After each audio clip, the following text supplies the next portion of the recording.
하나님의 말씀 로마서 16장 21절부터 27절 말씀 교독하겠습니다.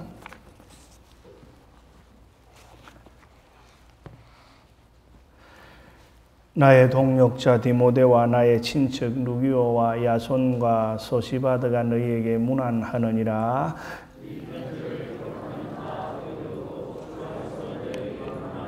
나와 온 교회를 돌보아주는 가이오도 너희에게 문안하고 이 성의 재무관 에라스도와 형제 구아도도 너희에게 문안하느니라.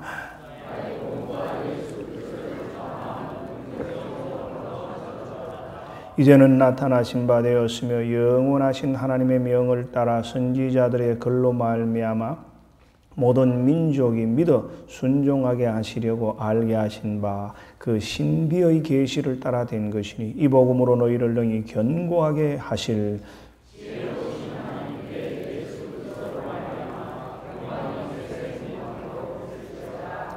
아멘.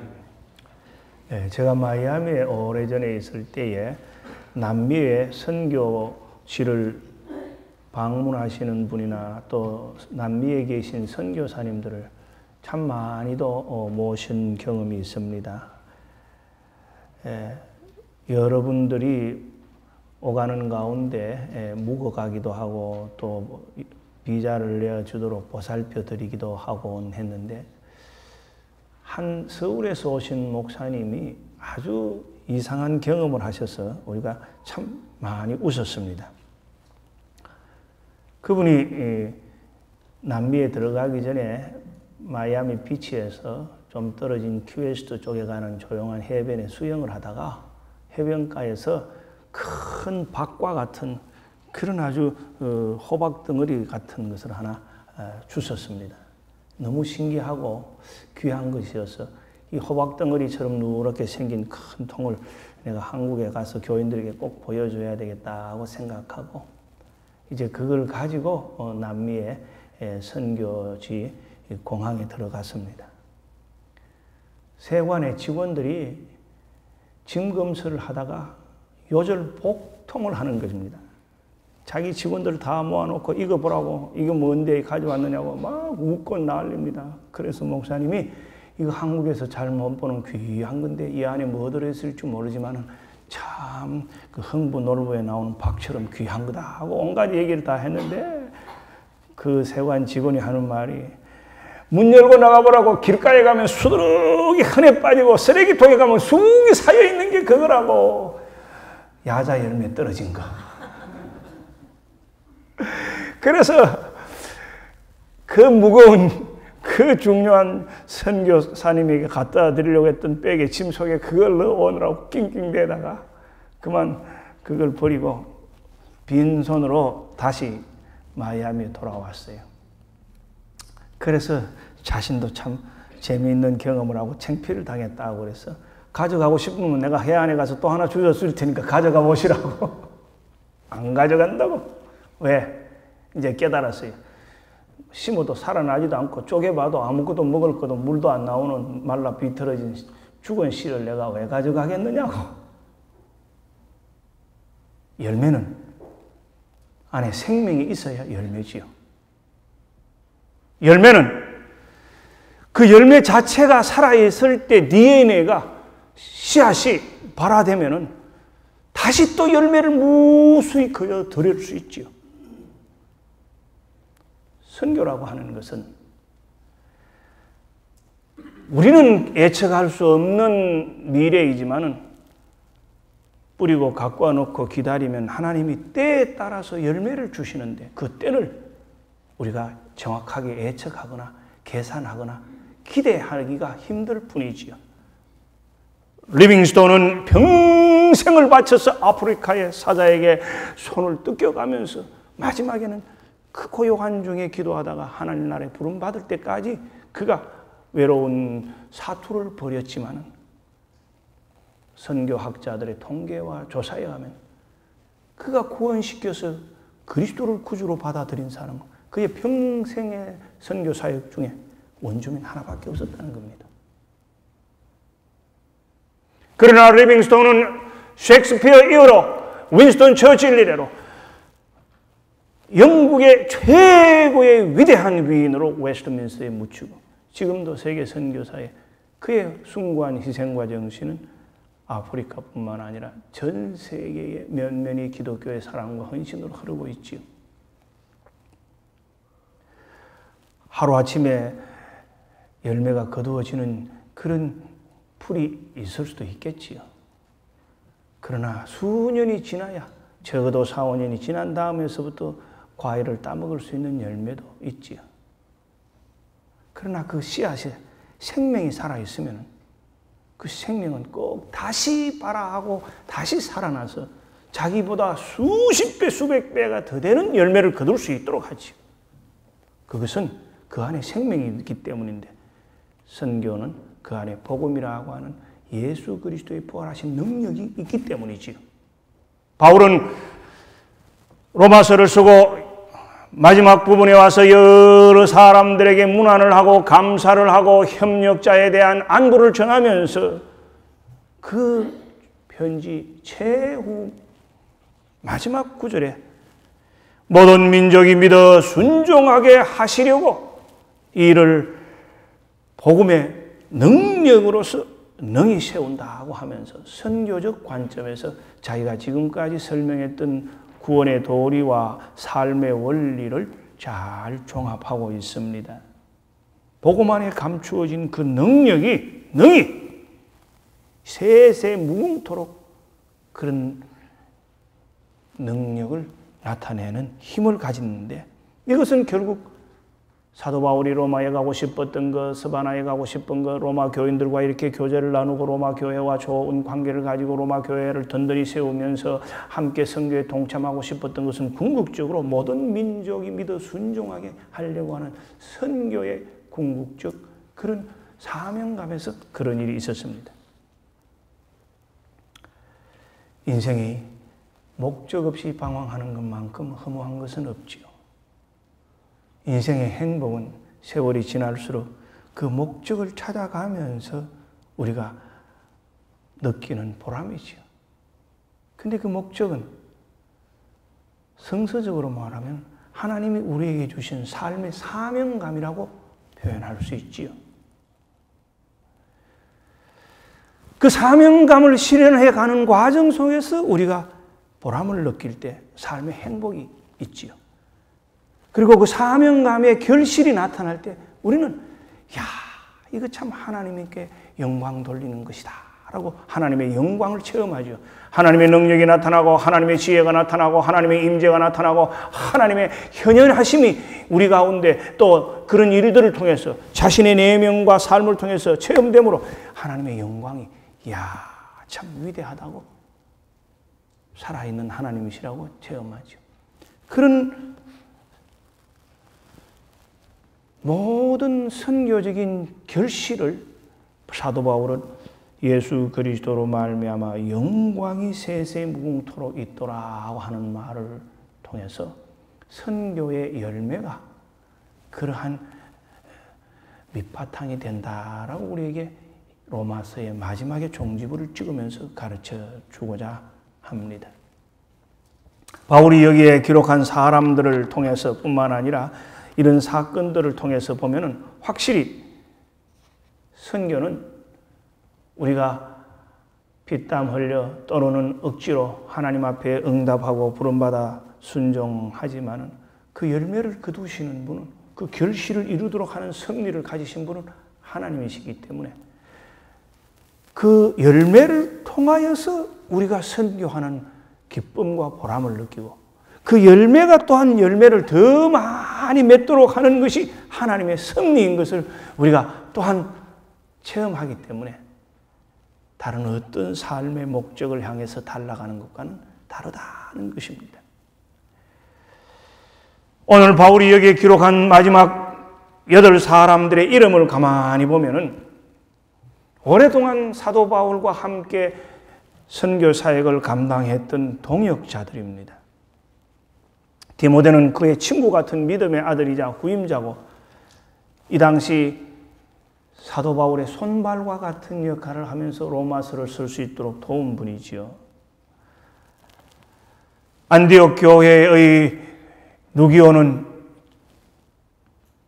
사도 바울이 참으로 귀하게 여긴 사람이고 2차 대전, 2차 전도 여행 중에 데살로니가에서 그에게 집을 제공했던 사람이고 여기에 나온 소시바드라, 소바드라고 부르던 사람은 바울이 그를 동력자로 여길 만큼 그와 함께 했던 사람입니다.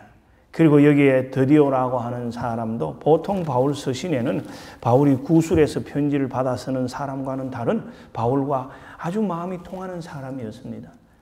바울은 대부분의 열세 바울 서신들을 자기가 직접 타자치거나 컴퓨터로 치지 않고 구술하고 그의 동력자들이나 비서나 가까이 돕는 사람이 받아 썼습니다. 그런데 보통 편지를 쓸 때 바울이 인사한다는 말을 했지만 내가 이 편지를 쓴다 하고 감히 편지를 쓰고 구술을 받아 쓰는 속기사의 이름을 넣지는 않았습니다. 그런데 여기에는 나 드디어도 편지를 더디 쓰는지 안 그러면 선 편지가 더디 가는지 이름을 쓰게 허락을 해줬습니다. 그만큼 바울과의 뜨겁고 가까운 마음이 통하는 동력자의 관계였습니다. 여기에 나오는 가이오라는 사람은 고린도전서 1장 14절에 분명하게 그에 대한 레퍼런스를 얻을 수 있습니다. 고린도전서 1장 14절에 보면 바울이 이 사람을 언급하기를 나는 그리스도와 가이오 외에는 너희 중 아무에게도 내가 세례를 베풀지 아니한 것을 감사하노니 고린도 교회가 그들에게 복음을 전해준 사람과의 관계 때문에 자꾸 갈등이 생길 때 바울이 말하기를 가이오는 내가 확실히 세례 주었다. 많은 사람들이 교회에 있지만 내가 일일이 다 세례 주었고 내가 그 사람들을 세례 관계에서 그들의 믿음의 아버지가 된 것은 아니다.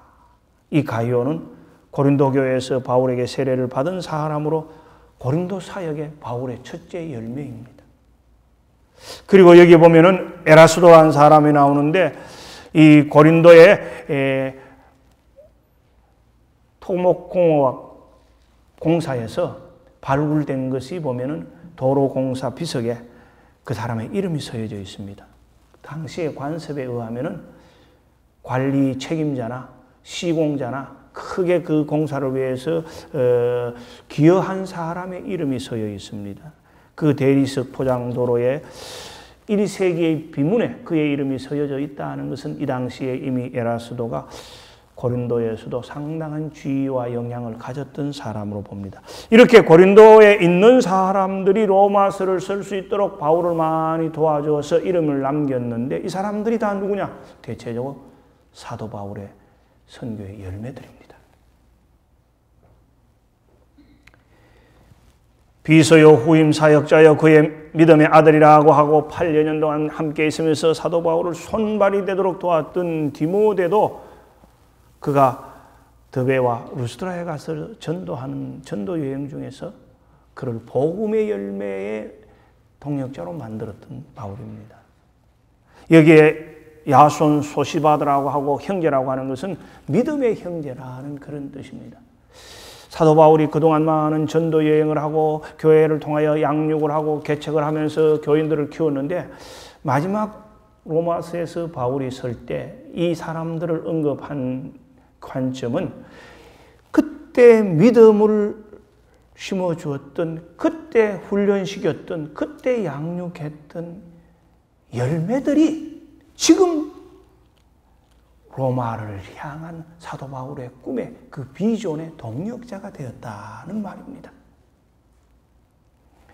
사람을 키운다는 것, 교육이라고 하는 것은 자신의 당대에 열매를 따기가 쉽지 않는 것이 보통인데 사도 바울은 하나님께서 어떤 목적이 있든지 승리가 있든지 그를 사용하시기 위해서 그가 그동안 뿌려놓은 열매를 통해서 그의 동력자를 얻을 수 있도록 만드셨습니다. 자주장사 루디와 같은 사람도 바울의 전도를 통해서 믿음을 얻었고 브리스길라와 아굴라 같은 사람도 사도 바울을 도울 때 바울의 그 명확한 구원의 교리에 많은 영향을 받았던 사람들, 이 사람들이 다 디모데와 함께 일평생 사도 바울의 선교에 귀한 협력자가 되었습니다. 그것은 다 사도 바울이 그리스도를 통해서 그가 전도하고 복음을 복음의 씨를 뿌렸던 열매들입니다.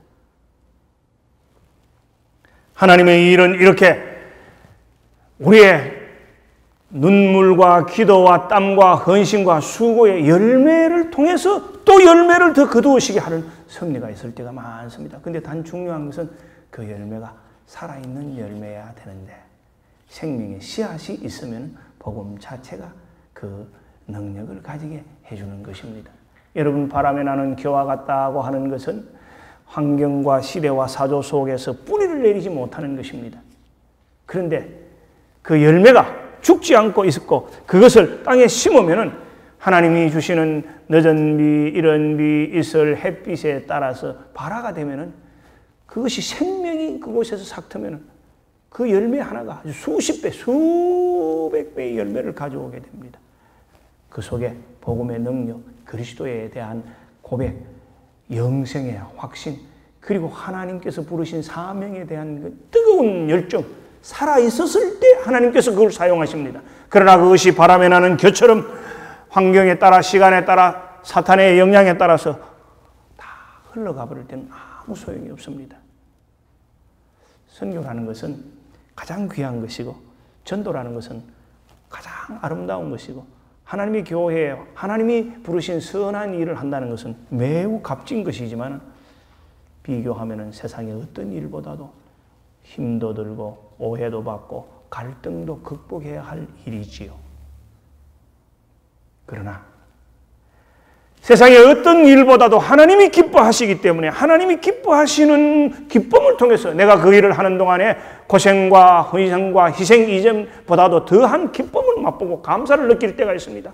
그래서 시편 기자는 말하기를 하나님의 기뻐하심이 나의 힘이라 The joy of Lord is my strength. 하나님이 기뻐하시는 일 가운데 최고의 기뻐하시는 일을 하다가 보니까 하나님이 그 기쁨을 나에게 전달해 줘서 내 마음 속에서도 기쁨이 생기고 보람이 생기고 거기에 대한 체험이 생기고 거기에 대한 확신이 생깁니다. 그래서 하나님의 일을 하는 것이고 그래서 선교 사역을 평생 해나가는 것이고 그래서 교회의 사명을 평생 사역으로 감당할 수 있는 것입니다. 이러한 고린도 교회의 교인들은 가만히 보니까 여러 인종으로 구성되어 있고 여러 사회적 그런 계층으로 구성되어 있는 이름들이 있습니다. 이미 오늘날 이전에 고린도 교회에서부터 다인종 다문화 교회가 시작되었다는 겁니다. 이미 초대교회가 이렇게 유대인의 민족적 시각을 벗어나서 이방인 문화와 이방인 교회의 이방인 지역에 전도하고 복음을 전하기 위한 선교의 시각을 가짐으로써 사도 바울을 통해서 복음이 유대인들에게 세계적인 안목으로 뒤바뀌었다는 겁니다. 그래서 선교는 어떤 면에서 가치관과 세계관을 바꾸어놓는 안목의 변화입니다. 내려놓음의 저자인 이상규 선교사가 지난 봄 유니온 신학교에 와서 저희 교단 목회자들 연장교육을 할 때 이런 글을 통해서 이런 고백을 했습니다. 남쪽에 몽골에 대학 부총장을 마치고 인도네시아를 가기 전에 안식년으로 와서 거주하는 동안에 여러 한인교회를 다니며 간증을 하고 설교를 하는 동안에 자기가 얻은 한인 이민교회에 대한 진단입니다. 이민교회가 아직도 아브라함과 같은 목적 있는 신앙의 삶을 살지 못하고 목적 있는 공동체적인 사명을 지향하지 못하고 있다. 자기가 볼 때는 이민교회는 목적 없는 모임이다. 이렇게 냉철하게 분석하고 진단했어요. 왜? 자기 자신들의 안정과 자신들의 기도 제목 응답과 자기 가정들의 뿌리와 자기 교회 자체의 부흥과 관심에만 있지 이민교회가 아브라함을 이민자로서 하나님이 부르신 것처럼 우리를 왜 이민 땅에 부르신 그 부르신 목적에 대한 분명한 자각을 못하고 방황하고 있을 뿐만 아니라 거기에 대한 이해가 없으므로 많은 에너지를 낭비하고 하나님 앞에서의 사명을 감당하지 못해서 허비하는 모습을 보고 있다. 그렇게 얘기했습니다. 물론 그분이 이민의 삶을 살지 않고 이민 목회자가 아니기 때문에도 보는 시각이 있겠지만 냉철히 본 객관적인 평가입니다. 성서적인 관점입니다. 우리는 개척자의 삶을 살고 우리는 일세의 삶을 살면서 많은 어려운 것을 빙자하고 많은 힘듦을 빙자해서 자기중심적이고 이기적이고 매우 자기 교회적인 삶에서 그 테두리에서 벗어나지 못할 때가 많습니다. 심지어는 대도시에 있는 큰 교회라고 하더라도 같은 언어와 같은 문화와 같은 교제와 같은 밥과 같은 피부 가지고 우리가 우리끼리의 그런 평안을 누리다가 보면은 주류 사회와 그리고 이 시대의 흐름과 다른 인종과 단절되어 있는 alienation, enclaveness, 단절된 공동체를 만들기가 쉽습니다. 그것을 이용해서 교회를 부흥시킬 수가 있습니다. 좀 더 냉철하게 부정적으로 표현하면 이것을 개토화라고 합니다. 2차 대전 때 유대인들을 집중적으로 한 구역에 몰아넣고 개토화시킨 것이죠. 선교의 의식이 깨이지 않는 신앙인, 선교의 사역을 가지지 못한 교회 생활은 아무리 신앙이 은혜롭고 교회가 부흥해도 하나님이 보실 때는 자칫하면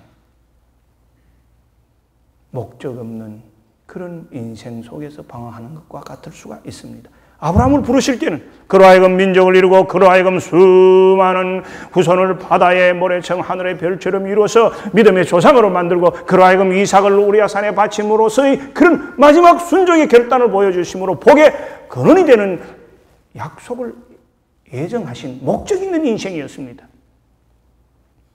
우리가 어릴 때는 목적을 모릅니다. 우리가 급할 때는 목적을 찾을 수가 없습니다. 우리가 환경에 엇눌릴 때는 사명이라는 자각에 눈을 뜨지 않습니다. 어린애는 먹고 자는 거 울면 되지요. 처음 살아가기 바쁘고 안정하고 뿌리 내리기 바쁠 때는 의식주가 바쁘고 집 사고 가게 사기가 바쁘고 애들 대학을 보내기가 바쁘지요. 그러나 그것이 끝없이 그 선상에서 계속되어서 현실적이고 물질적이고 이기적이고 그런 사회적인 신앙에서 벗어나지 않으면 세월이 흘러서 모든 것이 다 갖추어지고 부족함이 없다고 해도 인생의 행복감을 느낄 수 있겠습니까? 신앙 양심에 만족한 믿음의 보람을 느낄 수 있겠습니까? 그 씨가 또 많은 열매를 맺을 수 있는 그런 씨를 심을 수 있겠습니까? 나의 때, 나의 시대, 나의 일이 끝나면 바람에 나는 겨와 같아 날아가 버리죠. 신앙은 역사적인 것이고 개척자는 미래를 바라보는 것입니다. 내가 간 길은 어쩔 수 없이 내 자식들이 따라오게 마련이고 우리가 닦아놓은 길은 어쩔 수 없이 우리의 후손들이 그 길을 이용하게 마련입니다. 우리는 그런 선구자적이고 개척자적인 인생을 살아가는 사람입니다. 누구보다도 역사적인 안목이 있어야 하고 누구보다도 사명에 대한 꿰뚫는 해안을 가지고 있어야 되고 누구보다도 목적 있는 인생을 살아야 할 사람들이지요. 어떤 점에서 가장 신앙적이고 가장 성서적인 보람 있는 인생을 살 수가 있습니다. 그러나 그것을 뒤바뀌어 놓으면 평생을 살아도 그저 내 가족, 내 교회, 내 문제, 우리 민족 거기에서 끝날 수가 있죠. 세상은 점점 다인종화되어 갑니다. 2000년 72.3%가 백인이던 사회가 2010년 67.3%로 백인 인종이 점점 다양한 문화 속에 살아가게 됩니다. 3억을 넘어가면서 미국의 12.2%이던 흑인을 앞서서 15.6% 히스패닉 인구가 되어가고 소수 중에 소수 같은 아시안 비엔남 인구가 우리보다 10,000명이 통계에서 더 많을 정도로 10%가 되어가고 우리 코리안 아메리카는 9.9%입니다. 미국 인구 전체 가운데 2.9%가 다문화 결혼 가정이 되어가고 있고 지난 2008년부터 2010년까지 우리 한국인 가정의 자녀들이 결혼을 보니 65%만 한국인과 결혼했습니다. 갈수록 이런 다문화, 다인종 사회에 노출되어 가고 있고 그런 사회 속에 살아갑니다. 이미 바울이 로마서에서 이 문제를 가지고 실험했습니다. 이미 바울은 로마서에서 이런 문제를 꿰뚫어보고 로마 교회가 이런 관점에서 안목을 넓히는 선교적 시야를 가지도록 촉구한 것입니다. 하나님과 함께 나란히 동행하는, 하나님과 동행하는 인생의 즐거움을 찾는 것입니다. 여러분, 목적이 같아도 동행자의 즐거움이 없으면 그 길은 피곤하지요. 부부는 쫓아가는데 남편은 걸어가고, 남편은 뛰어가는데 부인은 앉아 놀고, 무슨 연세 들고 자녀 결혼식이고 죽을 때 가서 마지막 목표점에는 같이 가는 것 같아도 그 지난 세월 동안 다 즐거움 없는 인생이지요. 신앙생활을 해도, 하나님의 기뻐하시는 일을 한다고 해도, 하나님이 원하시는 선을 쌓는다고 해도 우리가 하나님과 즐거워하면서 살아가도록 하나님이 이렇게 영광의 화두를 함께 주셨습니다. 어떻게? 나란히 보조를 맞추어. 어떻게? 방법도 하나님 원하시는 대로. 여러분, 나란히 가는 것은 사이드 바이 사이드, 힘이 들어지는 것이고, 같이 가도 지겹지 않은 것이고, 갈 길에서 정답게 가는 것이지 않겠습니까? 벗이 되는 것이니까. 길벗이니까요. 인생에 있어서 결혼이라는 것이, 인생에 있어서 신앙이라는 것이, 인생에 있어서 선교의 동역자라는 것이, 인생에 있어서 사명의 공동체에 함께 합력한다는 것이, 왜 인생에 있어서 하나님이 주신 우리의 목적 안에서 우리가 하나 되어서 한 사명의 비전을 꿈꾼다는 것이 왜 귀한 것인가? 이렇게 나란히 가는 맛을 가지고 함께하는 즐거움을 주기 때문에 그렇지요. 신앙의 벗이죠. 하나님과 동행하는 인생의 벗이죠. 영광을 하나님께 돌리고 영광의 목표와 영광의 방법과 절대적으로 마지막에 그 고울이 하나님의 영광일 때 내 자신의 만족, 내 자신의 영광, 내 자신의 기쁨이 아니라 하나님을 절대적으로 놓치지 않고 하나님의 판단과 상급과 그리스도의 그 기쁨이 분명할 때 하나님은 기뻐하시면서 우리에게도 그 기쁨을 통하여 동행한 자는 즐거움을 느낄 수 있도록 해주시는 것이 하나님의 선물이라고 했습니다. 그래서 바울은 지혜로우신 하나님, 신앙생활을 해도 자신의 욕심과 자신의 고집과 자신의 판단만으로 열심히 주의 일을 하기 때문에 때때로 우리는 그런 즐거움을 놓쳐버릴 때가 있습니다. 성도 여러분, 하나님의 영광은 우리의 삶의 목적입니다. 하나님의 영광이 결국 선교의 궁극적 결실입니다. 그리고 그 결실을 통해서 하나님은 영광을 받으시고 그 결실이 결국은 우리에게도 즐거움이 될 수 있도록 신앙생활의 맛을 느끼고 신앙의 멋을 벗처럼 함께 가질 수 있도록 하나님이 주셨습니다. 그런 보람으로 선교할 때 우리는 열매를 통하여 선교하는 체험을 할 수 있으리라고 봅니다.